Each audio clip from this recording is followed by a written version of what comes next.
minhas queridas irmãs, companheiras do ideal espírita.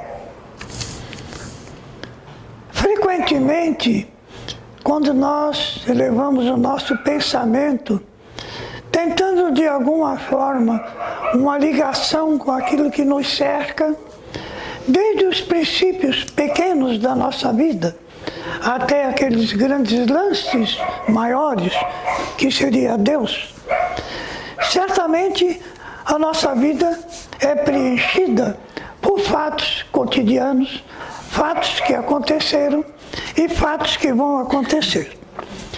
Diante de tudo isso, a criatura humana, como nós somos, infalíveis ainda, pequenos no saber e menos inteligentes do que qualquer imaginação nossa possa querer ultrapassar por desejo próprio, é bom compreendermos, já de início de tudo, que o grande fator que nos destrói realmente aquilo que ansiamos, desejamos, queremos saber, nunca ultrapassará um limite, que é o nosso limite, o limite próprio de cada um. E que o mais sábio dos nossos, que estão aqui na nossa terra, por exemplo, ele sabe só o que sabe. Mas e o que ele não sabe? Fica sempre aquele vazio para quando alguém ultrapassa o seu próprio limite. Ele busca, de uma certa forma, na sua evolução, perguntar, querer saber. Isso é normal. Deve ser feito, deve ser pesquisado. Mas tenhamos certeza que sem certos limites, como, por exemplo, a nossa humildade, por exemplo, pouco explorada, pouco sentida e pouco de ser querida, nos tem ultrapassado e nos atrapalhado todas as nossas investigações, seja onde estiverem. Seja no lar, os nossos desejos íntimos, dos outros, da sociedade e do próprio mundo e em relação a Deus. Toda vez que tivermos um pensamento que queremos ultrapassar os nossos limites, daquilo que nós entendemos por ser a nossa vida, nós temos sempre que apelar para esse pensamento, humildade em tudo. Querer ser superior a alguma coisa nos derruba. Pode ser vantajoso? Pode. Pode sim, porque é um desejo forte, digamos assim. E queremos realmente ultrapassar os limites que nós temos. Mas sem a humildade real, esse pensamento não consegue captar aquilo que devia, que precisa para a própria evolução. Diante disso foi que o nosso mestre foi crucificado, humilhantemente inclusive. Na sua humildade ele se deixou sacrificar para que entendêssemos esse ponto, que é importante para cada um de nós. Não querer ser superior a ninguém, e muito menos àqueles a quem consideramos, como os nossos, digamos assim, professores. No caso do nosso mundo, nós temos um professor, o único que conhecemos, realmente que vem e veio em nome de Deus e permanece conosco, que é Jesus Cristo, aquele a quem nós entregamos toda a nossa confiança e, conhecendo a sua humildade, nós temos que seguir o caminho que ele ensinou. Seria esse somente um dos fatos acontecidos na vida de Jesus. Imagine os outros, que ele nos mostrou na sua vida quando aqui esteve. Há mais de um século, talvez um século e... não sei, mais de um século, um homem chamado Sigmund Freud constatou que o cérebro humano produzia e interferia muito nas ações por forças talvez até ocultas a ele mesmo. Ele criou a psicologia, que hoje é muito estudada e muito mais aprimorada que na época que ele criou, tem nos revelado realmente situações em que a humanidade passa, apesar de todas as boas revelações, continua passando. Seus estudos mostraram que o cérebro é um comando, mas só que ele esqueceu da estação de rádio. O que transmite aquilo para o cérebro propriamente dito?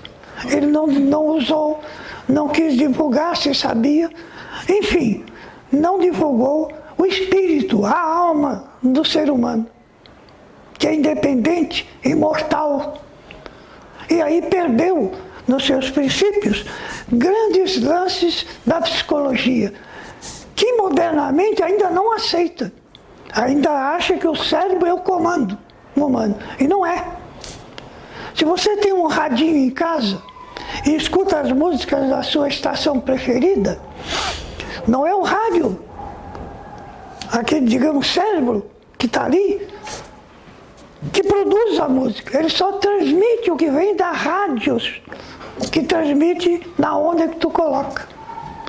A psicologia, ela funciona só como se fosse o rádio, o dono de tudo. Então o Espiritismo agora nos alerta. A alma é o princípio de tudo. E é eterna, imutável. Por quê? Porque ela vai ter sempre ser uma alma, embora ela possa se aprimorar sempre, né? Como dizem comumente, até Deus. Se soubéssemos realmente quem é Deus. Quando Jesus, depois das primeiras pregações, começou a chamar os seus apóstolos, que já o esperavam para isso, ele chegou também, depois dos pescadores de Cafarnaum, na exatoria, onde estava Levi, o exator que recolhia os impostos do governo, do povo.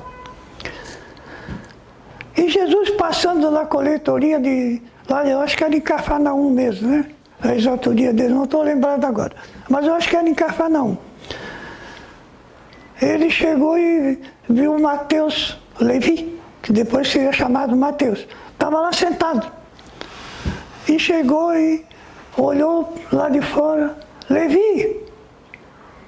E Levi olha para fora, está Jesus. O que tu fazes aí? Levi, Senhor, eu recolho os impostos do povo, devido a Herodes, que era o rei na época, né, o governador da Judeia na época. Aí Jesus olha para ele, tu queres vir comigo recolher os bens dos céus? Tomado pelaquela alegria incontida. Levi, Senhor, nem conhecia Jesus, tinha visto pela primeira vez. Eu estou pronto. Vocês acham, meus irmãos, que ainda não temos esse chamamento até hoje? Só aconteceu esses fatos naquela época, quase 2000 anos atrás? Será que Jesus ainda não está ainda procurando os seus discípulos? Esse é um dos motivos que nós temos que pensar muito a respeito da religião que assumimos, diante de um Deus que nós ainda desconhecemos, mas sabemos da sua bondade, da sua paternidade, e que Jesus nos explicou, exaltando Deus como a suprema força do universo, em tudo. Assim Jesus tornou-se para nós um mestre, não um Deus, um mestre. E quando ele estava, uma certa vez também já, né, que ele entrava nos barcos de pesca também, acompanhava também os discípulos na mar adentro. E os apóstolos, né, estavam pescando, Pedro e outros, e não vinha peixe, a rede não trazia nada. começaram a dizer, vamos embora, não vai dar mais peixe. Aí Jesus se levanta calmamente na barca e diz assim, lançai a rede na banda direita, lá vocês acharão, ou achareis os peixes. Aí os discípulos foram lá, acreditaram e jogaram a rede. A rede veio carregada de peixe. Essa foi uma das lições em que Jesus nos passou, não só aqueles, mas para nós todos. O trabalho, quando nós estamos em dificuldades, não acertamos o caminho, nós temos que olhar o nosso lado, né, como se fosse um discípulo de hoje, digamos assim. Aonde eu tenho que lançar a minha rede para poder ter o sucesso, né? Digamos assim. Não o sucesso material, sucesso espiritual. Que o material nós todos sabemos.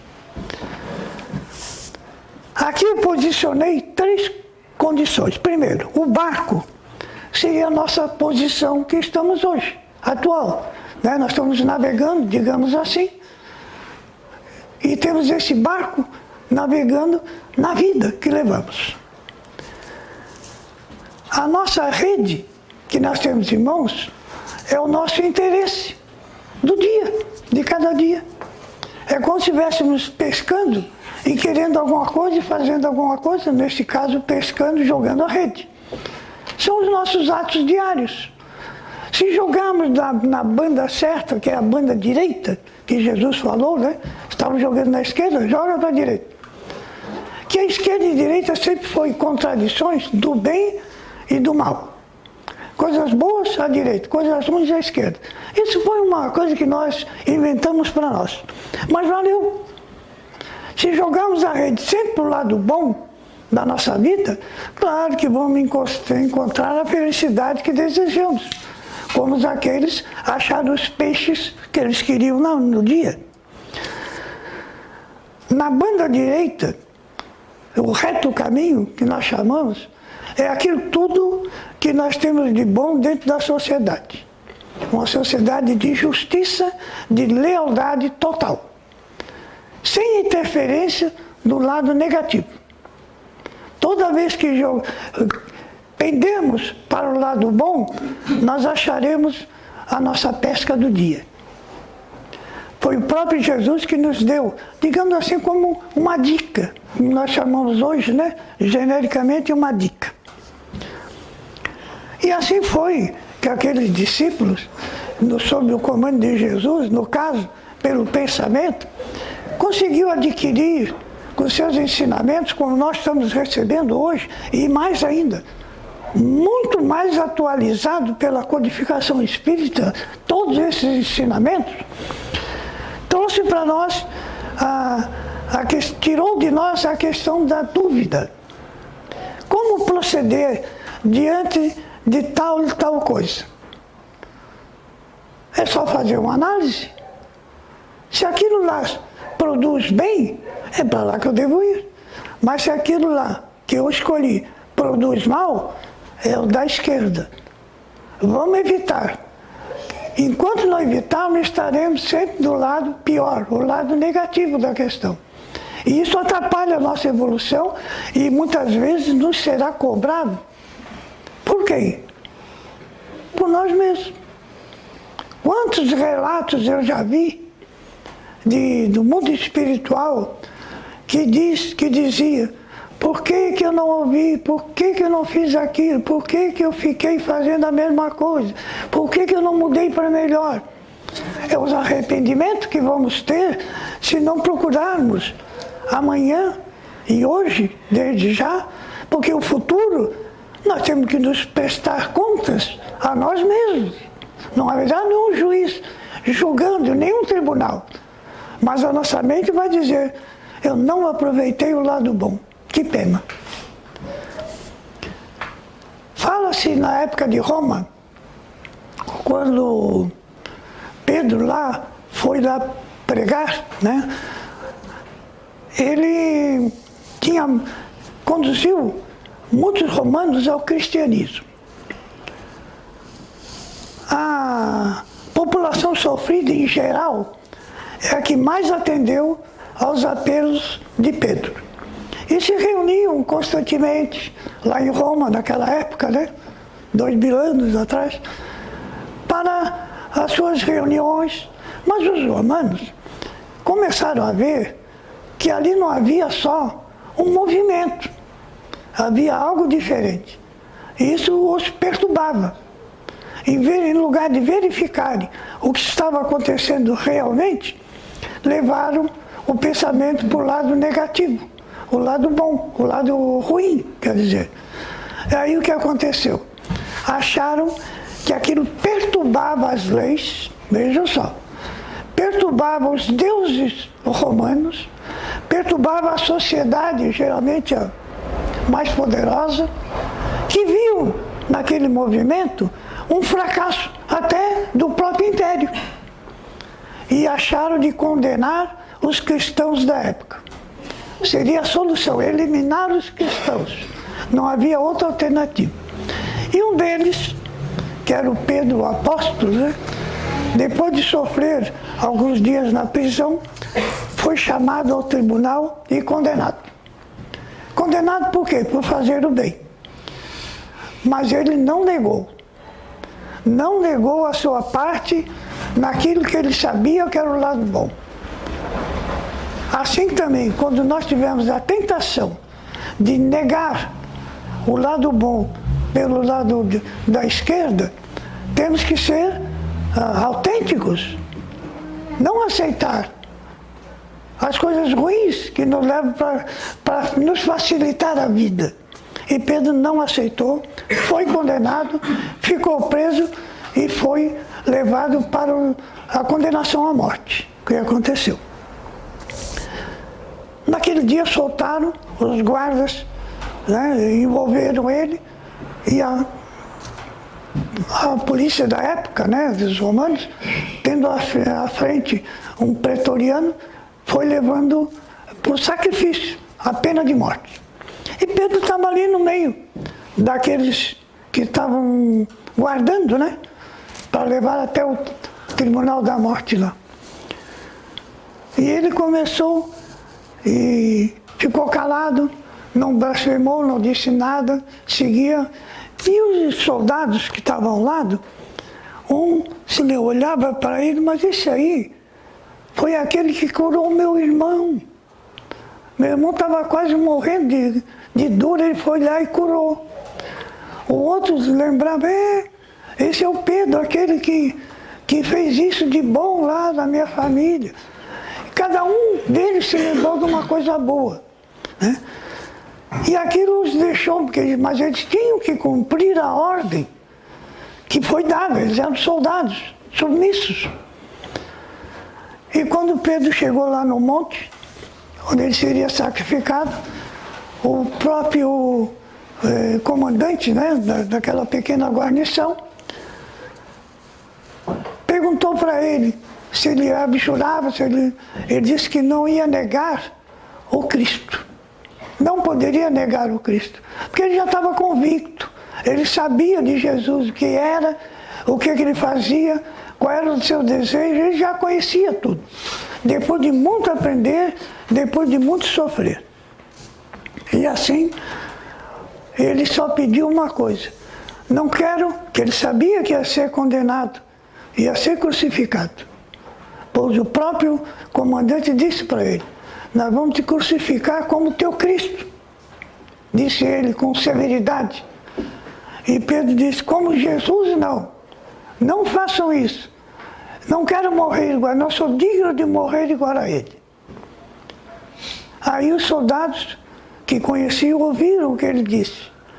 Mas ele foi crucificado. Foi morto, deram um machado muito forte na testa dele, e ele perdeu os sentidos e morreu ali, e foi crucificado e colocado na cruz. Quando os soldados e todo mundo se afastou lá do local, se tivéssemos alguém filmando, nós íamos ver o quê? Um crucificado de cabeça para baixo. Jesus foi crucificado de pé. e ele estava de cabeça para baixo crucificado. Foi que os soldados que então conheciam ele como uma boa pessoa, o lado da bondade que ele tinha e tudo, obedeceram àquele seu pedido. Não quero morrer como Cristo, que morreu com a cabeça para cima, e colocaram ele diferente de cabeça para baixo. Eu acho que certas situações nossas, quando nós passamos, e nós vemos as coisas que já foram no passado, mas que são lançadas para nós ainda como verdades, né? Como se diz, verdades verdadeiras, são exemplos que nos ficam, não tão brutais como aconteceu naquela época, né? Que hoje não é mais permitido semelhante situação para ninguém, nenhum condenado. Mas naquela época existiu isso e nos serviu como exemplo. Quando chegar o dia da nossa morte, que um dia vai chegar, nós vamos ter que dizer, né? Que será que eu fiz que eu posso evitar, inclusive, de ser, porque ninguém é igual a Cristo, ninguém. Mas na pretensão, naquela educação que nós criamos para ser seus discípulos, ainda nos falta muita coisa. Temos que reconhecer que nós estamos nos primeiros degraus, ou o primeiro, da nossa evolução espiritual, realmente agora. Eu não estou falando dos outros que já evoluíram, mas de nós agora, do nosso tempo. E temos que reconhecer que estamos muito longe ainda de ser aqueles discípulos, aqueles apóstolos e do próprio Jesus.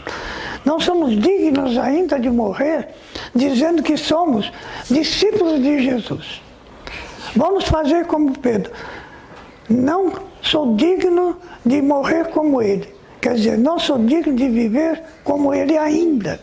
Não tenho essa condição. Em Lucas, no capítulo 12, 26, eu até escrevi aqui para não perder as palavras deles, pois ele diz assim: pois, se nem ainda podeis fazer as coisas mínimas, por que estáis ansiosos pelas outras? Quer dizer, as coisas superiores, né, a nós mesmos. É uma lição de humildade para entendermos dois pontos positivos, realmente. Primeiro, a humildade. Em qualquer lugar que estivermos, na situação que tivermos que passar, naquilo que somos, naquilo que aprendemos, naquilo que vivemos, a humildade sempre será o melhor sinal para cada um de nós. Não importa se estamos nos altos degraus da sociedade ou nos baixos, ou lá embaixo mesmo. Todos nós somos dignos de Deus. Isso ninguém pode duvidar. E ninguém está acima de ninguém. Mas tem situações, e em situações diferentes, vivem e trabalham. De modo que, como nós estamos ainda num patamar muito baixo, por que queremos ser superiores a isso ou aquilo? As coisas mínimas, quando bem feitas, são melhores. As melhores coisas que nós podemos fazer. A nossa situação já nos está dizendo o que fazer, o que temos que aprontar, o que temos que continuar fazendo. Aqui, a encarnação nos está dando essa chance de entendermos que a humildade é o melhor princípio para a evolução de todos nós. Quando ambicionamos coisas superiores, e mesmo dignas, né? Imagine as indignas que existem por aí. Ainda há pouco comentávamos, né? Muitos superiores são indignos da nossa sociedade e sofrerão muito por isso. Comentávamos há pouco isso aí. Então, no patamar em que estamos, cada um de nós representa o que Deus determinou para ti próprio, sozinho. Vá adiante nisso aí. Trabalha com vontade, faz todo o teu esforço nesse teu lazer, naquilo que tu tens, naquilo que tu podes fazer, mas faz com amor, um amor sincero, que não é de queixa mais, mas de aceitação, de fazer com boa vontade, com felicidade, o mínimo. Antigamente, eu ainda me lembro, eu não lavava louças, não lavava. Eu fui criado por duas mães, como eu costumo dizer, uma tia que para mim era uma mãe igual, e 3 irmãs. Quando eu chegava na cozinha, quem é aqui? Cai fora. Então eu nem sabia cozinhar, lavar louça, não entrava nessa, não deixava. Era só chegar na cozinha, pode cair fora. Aqui não é lugar de homem. Era eu e meu pai só. Meu pai era militar, quer dizer, era sozinho em casa. Então não aprendi. Mas agora, com a mulher já mais doente, ela fazia tudo. Né? Às vezes quando eu dava um auxílio assim para dizer que não fazia nada, agora eu sei lavar louça, sei fazer comida, sei fazer tudo. E eu acho muito bom, muito legal. Eu estou substituindo alguém que não pode fazer, e estou fazendo e estou achando bom. Aprendi a cozinhar um pouco, aprendi a lavar a louça com assim, não um brilho total, mas com bastante cuidado, bastante higiene. E estou achando muito bom ser um lavador de louças agora. Muito obrigado, meus irmãos.